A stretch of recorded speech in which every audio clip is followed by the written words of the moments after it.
Good afternoon. I'm Janos Szebeni, and it is my pleasure to open the afternoon session on safety, toxicology, and immunogenicity of nanomedicines, and ask for Nadja Prang from TECO to take the podium for the first lecture.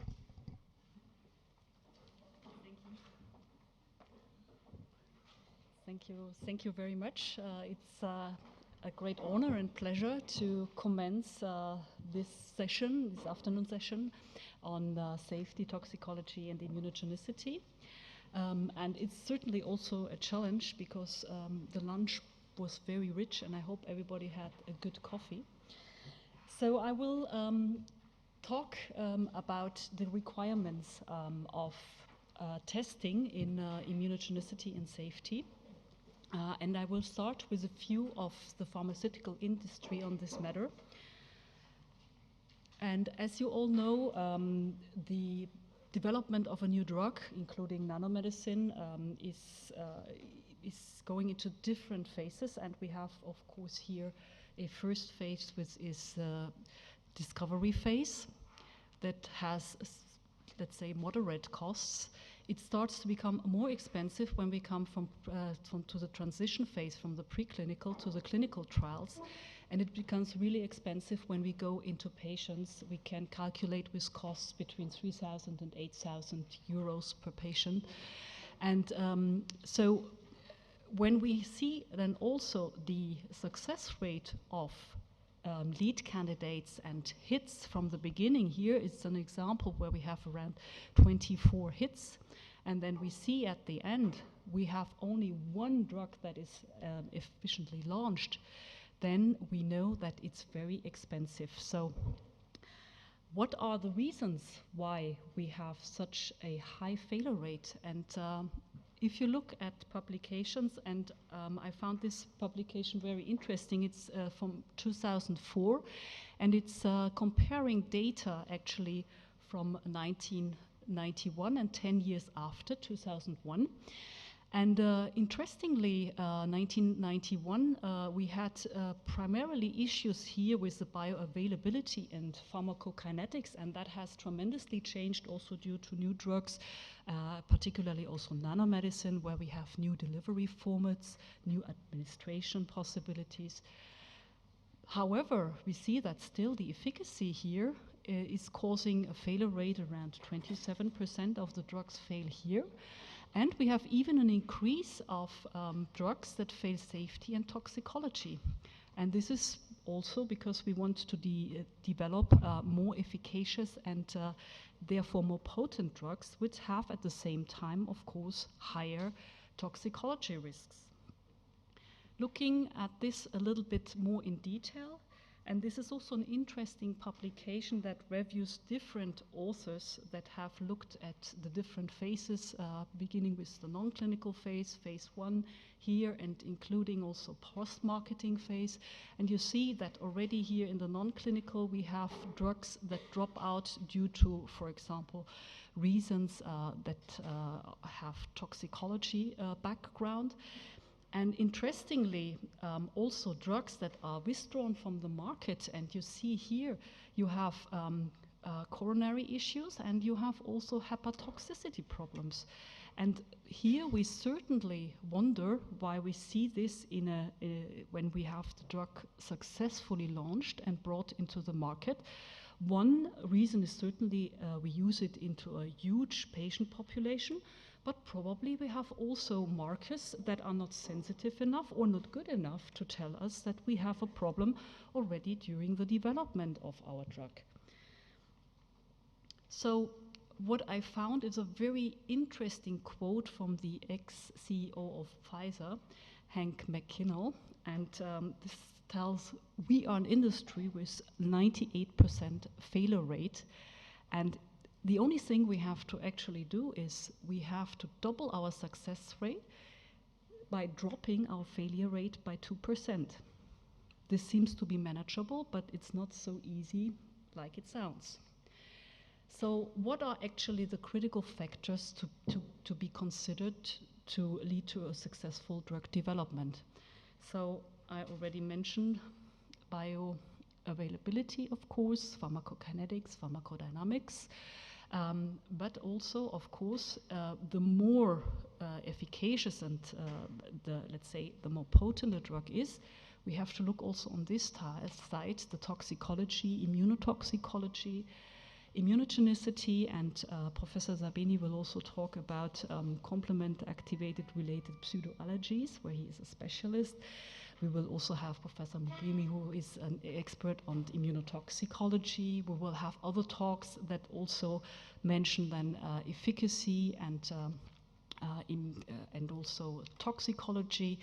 For example, like for an inhalable drug, Professor Fatal. We will also have a review on liver and kidney toxicology markers by Martin Shaw. And we will also talk a little bit about transition from preclinical to clinical trials. How does toxicology efficacy look like in the animal, and how can we translate this successfully then into clinical trials? Now let's look a little bit on the regulatory requirements. And I would like to remind you on one occasion that happened in 2007 with an antibody. This is a biological anti-CD28 antibody. And up to this date, nobody really thought that an antibody, a biological, could really lead to safety issues. And in this case, we had immunotoxicity issues, namely a cytokine storm that caused severe adverse events in 3 healthy volunteers. And this led to the issue of a new guidance in the same year, because this really concerned the health authorities and increased the awareness of toxicology, immunotoxicology issues. And therefore, there is, excuse me, that was not my intention.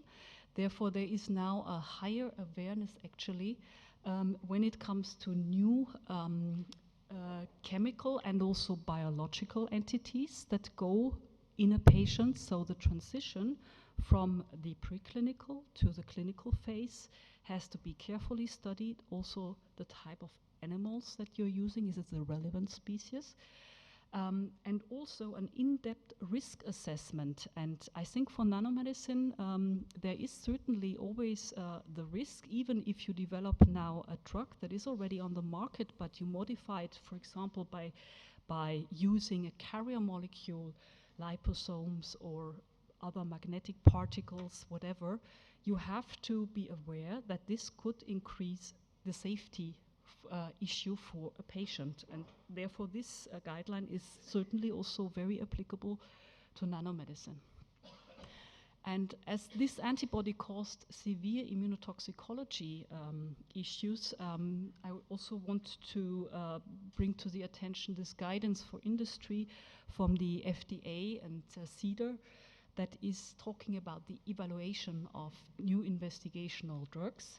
And there are certainly a lot of other guidelines that I don't want to mention here, because you certainly know them even better than me, and it's a little bit boring, but I just want to tell you that there are more than 20 guidelines around there that are looking on toxicology, immunogenicity, immunotoxicology, and all potential safety risk for a patient.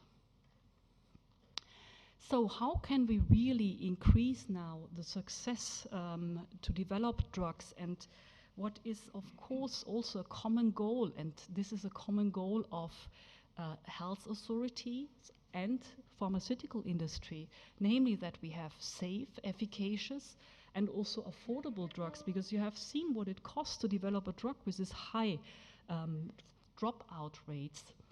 And the next thing is also we want to develop this in a shorter time frame. So there are many institutions now that are working together. For example, there is the EMI, that is an institution that works together, pharmaceutical and academia, on the development, for example, of toxicology markers. We have the Biomarker Consortium, and you see many others. I also want to point out one initiative of the FDA, which is the Critical Path Initiative. And as you can see, this was actually launched in 2004 because also the FDA saw that we would need to have to develop predictive tools and bring innovation into drug development processes in order to have then also safer and efficacious and also faster drugs on the market. So also the productivity is a point, and as I said, the speed for approval so that we don't need to develop 10, 15 years until we can launch then a drug. So this initiative has actually 3 columns, you can say. One is the assessing of the safety, and here again preclinical and clinical, which is important, and the FDA also has identified the opportunity to eliminate drug candidates that have safety concerns relatively early in order to save costs and time to focus the energy then on a other candidate that has probably a higher chance for success. And the other thing is, of course, demonstrating medical utility. Here we have to select an appropriate design. Here comes also nanomedicine into the game, where we have probably new devices, new administrative forms, and we have to translate this then into clinical and show the efficacy then in man. And last but not least, industrialization. That is a point that talks about manufacturability, also the design, specifications, quality of the drug. And this is the 3rd column of this critical path initiative. Putting everything together as a conclusion, what industry really needs is actually a toolbox. So we need markers early when we have discovered some lead candidates that indicate a tox. Then when it comes to lead optimization, we want to also study whether there's a potential tox issue related to the target or the drug family per se. Then when it comes to preclinical, we want to understand and to study unexpected tox issues. Particularly when we go into dose escalation to find our therapeutic window, for example, for small molecules, and in chronic treatment. And when we are in the patient, we want to, of course, have markers that help us to study adverse drug reactions and that allow us to monitor safety and also efficacy.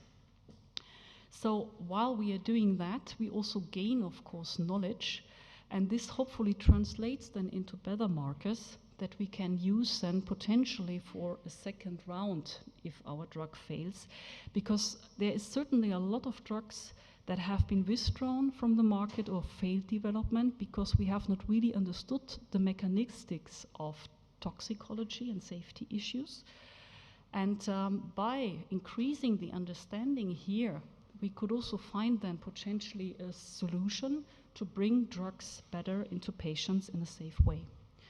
So the ultimate goal is actually to provide research and development with a toolbox of qualified safety and efficacy biomarkers, and also standardized. I think that is also an important point, that we have standardized markers that we can use, and ideally not only in animals, but also then using the same markers later on into the patient. So to translate really the results from preclinical into clinical trials. Yeah. If somebody has questions, I'm very happy to answer them.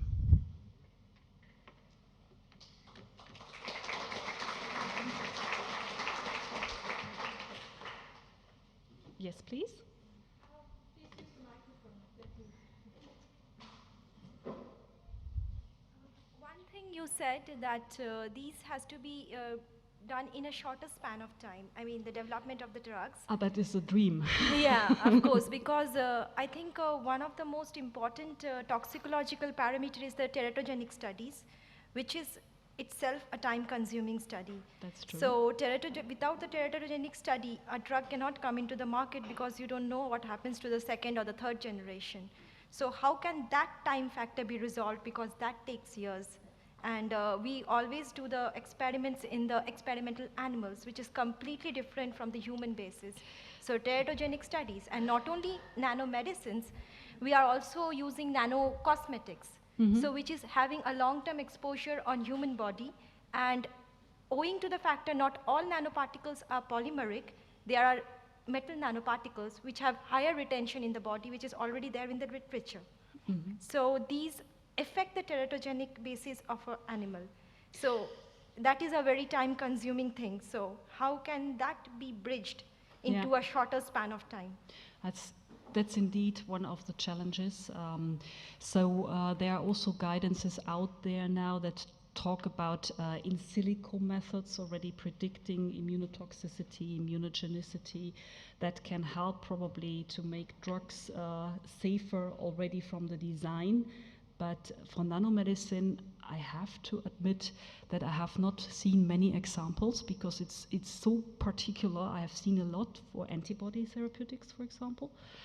Then, of course, also the choice of the animal model, which is very critical.